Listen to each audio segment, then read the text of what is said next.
نہیں رکھتا اس کو یہ کہنا لازمی ہے اگر پتہ چل جائے بھائی تم نے روزہ کیوں نہیں رکھا، خدا کے بندے خدا کا خوف کرو، روزہ رکھا کرو۔ اگر وہ امیر مسلمان ہے زکوٰۃ نہیں دیتا، آپ کی علم ہے کہ یہ زکوٰۃ کے فریضے سے غافل ہے، تو اس کو جا کے جھنجھوڑنا،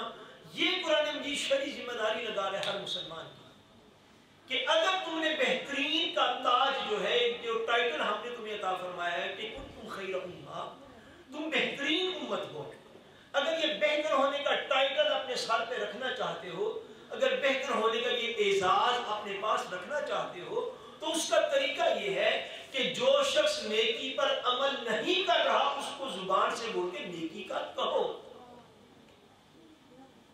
زبان سے بول کے نیکی کا کہو اسے کہ تم ایسا کیوں نہیں کر رہے، ایسا کرو۔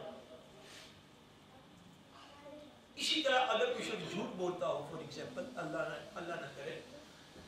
اور سننے والے میں سے کسی کو پتا ہو کہ یہ جھوٹ بول رہا ہے، غیبت کرنے والے کا پتا ہو یہ غیبت کر رہا ہے، اگر کسی شخص کو بندہ کوئی دیکھ لے کہ کوئی ناحق کسی کو قتل کر رہا ہے، اگر کوئی دیکھے کہ کوئی بندہ شراب کے کاروبار کر رہا ہے یا شراب پی رہا ہے یا دیگر برائیوں کے اندر ملبس ہے جو دین کے مین اور اہم برائیاں ہیں، اس کو اس پر ٹوکنا، یہ جو ہے یہ قرآن مجید یہ فرما رہا ہے اگر تم نے اپنے اوپر وہ ٹائٹل رکھنا ہے اپنی بہتری کا، ساری کی ساری اقوام عالم میں سے اللہ کے حضور بہتر اگر تمہیں شمار کیے جانا ہے، تو اس کا طریقہ یہ ہے کہ جو شخص نیکی پر عمل نہیں کر رہا یا سریعام برائی کو کر رہا ہے، ان لوگوں کو نیکی کی دعوت بھی دو اور انہیں برائی سے منع بھی کرو، نیکی کی دعوت بھی دو اور برائی سے منع بھی کرو۔ ایسا نہیں کہ ان کے ساتھ ساتھ جو ہے تم خود بھی جو ہے بالکل خاموشی کا اظہار کرتے ہوئے تو چپ چاپ کر کے بیٹھ جاؤ۔ دین کی دعوت یاد رکھیے گا، نہ تو کسی خوف کی وجہ سے رکنی چاہیے اور نہ کسی لالچ اور محبت کی وجہ سے رکنی چاہیے۔ اگر ایک شخص خامد ہے، با ہے،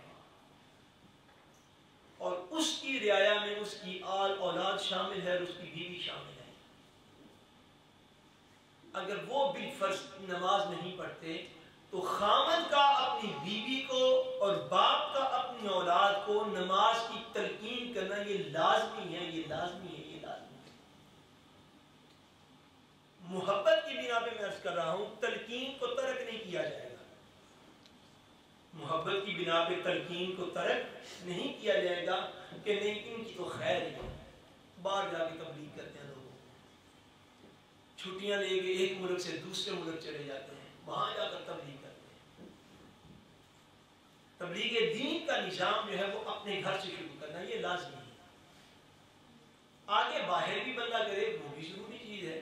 لیکن فرمایا یہ جا رہا ہے کہ اگر تم بہتری کا ٹائٹل اپنے پاس رکھنا چاہتے ہو تو پھر اس طرح کرو کہ پھر نیکی کی دعوت دیا کرو، لوگوں کو نیکی کی بات بتایا کرو اور لوگوں کو برائیوں سے منع کیا کرو، اور لوگوں کو برائیوں سے منع کیا کرو۔ اللہ تبارک و تعالیٰ نے ایک اور مقام پر قرآن مجید فرقان حمید میں ارشاد فرمایا، یہود کے حوالے سے اللہ تبارک و تعالیٰ ارشاد فرماتے ہیں، یہ سورہ المائدہ کے اندر فرمایا، لولا ینہاہم الربانیون والاحبار عن قولہم الاثم واکلہم السحت لبئس ما کانوا یصنعون۔ فرمایا کہ کیا وجہ ہوئی تھی کہ اس قوم کے یہودیوں کے جو روحانی لوگ تھے، جو ان کے درویش لوگ تھے، جو ان کے دین کے علماء تھے، انہوں نے ایسا کیوں نہ کیا؟ کیسا یا اللہ؟ فرمایا کہ ان قولہم الاثم واکلہم السحت، فرمایا کہ انہوں نے ان لوگوں کو جو برائیوں کی طرف راغب ہو گئے تھے ان کو ان کی بری باتوں سے کیوں نہ منع کیا، واکلہم السحت، اور انہیں حرام کھانے سے کیوں نہ منع کیا۔ لبئس ما کانوا یصنعون، فرمایا جو کچھ یہ کر رہے ہیں برائی کے خلاف آواز نہ اٹھا کر یہ بہت برا کر رہے ہیں۔ یعنی حرام خوری اور گناہ کے کاموں سے منع کرنا یہ اولین علماء کا فریضہ ہے، یہ علماء کا اولین فریضہ ہے کہ لوگوں کو حرام خوری سے منع کیا جائے، رزق کے حرام کمانے سے کھانے سے منع کیا جائے، اور لوگ جو بری باتیں کرتے ہیں ان بری باتوں پر انہیں ٹوکا جائے، انہیں پیار کے ساتھ تنبیہ کی جائے یہ راستہ برا ہے، اس راستے کو چھوڑ دو۔ اور علماء کی اتباع میں ان کے ساتھ چلنے والے جو لوگ ہیں اپنے اپنے درجے کے مطابق ان کا بھی اتنا ہی فریضہ ہے کہ لوگوں کو نیکی کی دعوت دی جائے اور لوگوں کو برائیوں سے منع کیا جائے۔ اس کے بعد کچھ مسائل تفصیلی ہوتے ہیں، کچھ مسائل تفصیلی ہیں۔ مثلا اس دور کے مسائل میں آپ کہہ رہے ہیں کہ ٹیلی فون پر نکاح کرنا جائز ہے یا نہیں،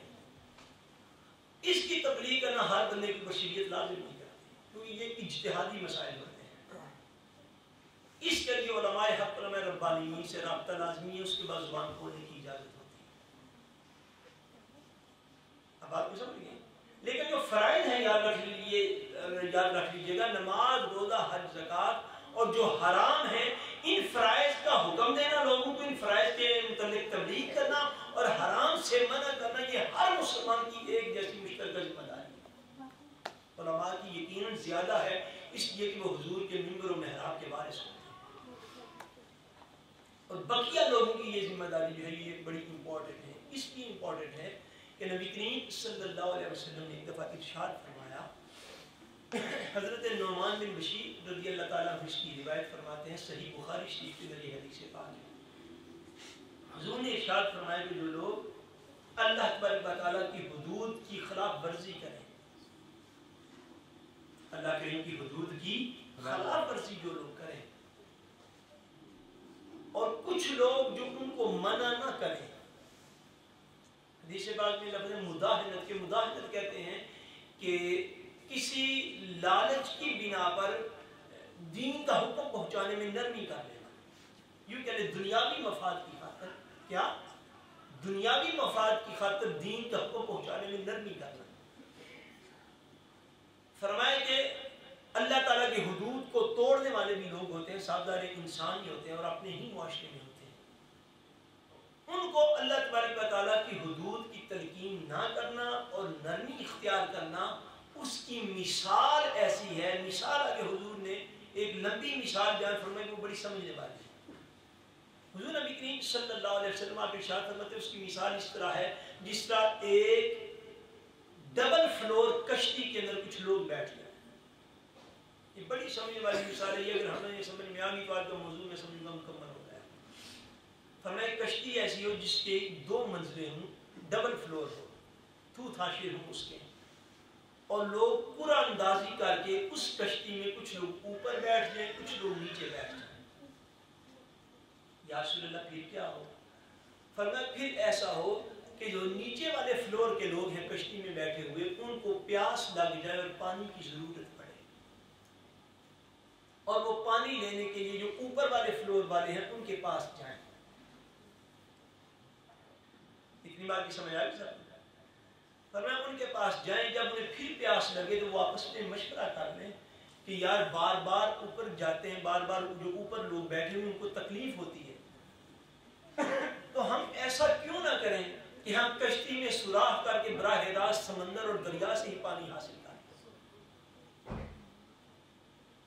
اس کو اللہ تبارک و تعالیٰ نے بیان فرمایا قرآن مجید نے ایک مقام پر کہ ہم نے اپنے رسول کو احکام عطا فرمائے، ہمارا رسول ہمارے حکموں کو کھول کر بیان فرماتا ہے، یہ کھول کر بیان کر لیتا کہ ہر کس و ناقص، ہر عام خاص کی سمجھ میں بات آ جائے۔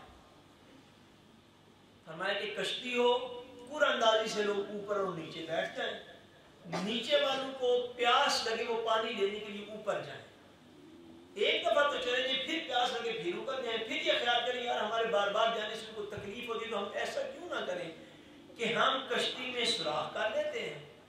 اور دریا سے براہ راست سمندر سے پانی لے لیتے ہیں، اس سے اوپر والوں کو تکلیف نہیں ہوگی۔ نبی کریم صلی اللہ علیہ وسلم ارشاد فرماتے ہیں کہ اب اگر اوپر کی منزل پہ بیٹھے ہوئے لوگوں نے نیچے والوں کو آ کر منع کر دیا تو وہ خود بھی بچ جائیں گے اور نیچے والے بھی بچ جائیں گے۔ آپ سمجھئے؟ حضور نے فرمایا کہ اب اگر اوپر کی منزل والے، یہ حضور نے پہلے مثال کس لیے عطا فرمائی؟